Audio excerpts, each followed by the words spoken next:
కోనసీమ జిల్లా పి గన్నవరం నియోజకవర్గం అంబాజీపేట మండలం మాచవరం పంచాయతీ కార్యాలయం వద్ద నిర్వహించిన ప్రతిష్టాత్మక గ్రామ సభ కార్యక్రమంలో సర్పంచ్ నాగబత్తుల శాంతాకుమారి పాల్గొన్నారు. గ్రామ సభలో మాట్లాడుతూ కేంద్ర ప్రభుత్వం ఉపాధి హామీ పథకానికి వీబీజీ రామ్జీ అనే నూతన పేరును పెట్టినట్లు తెలిపారు. ఈ నూతన చట్టం ప్రకారం గతంలో ఉన్న 100 పని దినాలను 125 రోజులకు పెంచారని, పని కల్పించలేని పరిస్థితుల్లో నిరుద్యోగ భృతి చెల్లించే వెసులుబాటు కల్పించారని వివరించారు. ఈ కార్యక్రమంలో కూటమి నాయకులు, కార్యకర్తలు, ప్రజాప్రతినిధులు, గ్రామస్తులు పాల్గొన్నారు.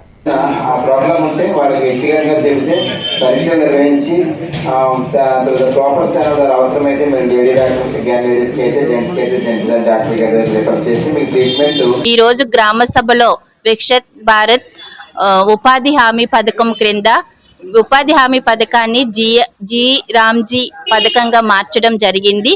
దీని ఉద్దేశం ఏమిటంటే ప్రతి వేతనదారులకు 100 రోజుల నుంచి 125 రోజులు పని పెంచడం జరిగింది.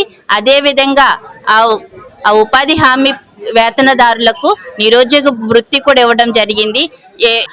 గ్రామంలో సంక్రాంతి సమయంలో చక్కగా తీర్చిదిద్దే విధంగా గ్రామానంతటిని అందంగా తీర్చిదిద్దే విధంగా ప్రతి గ్రామాన్ని చేయాలని ఈ గ్రామ సభ ఏర్పాటు చేయడం. ఇవి updates. Keep watching MNTV news.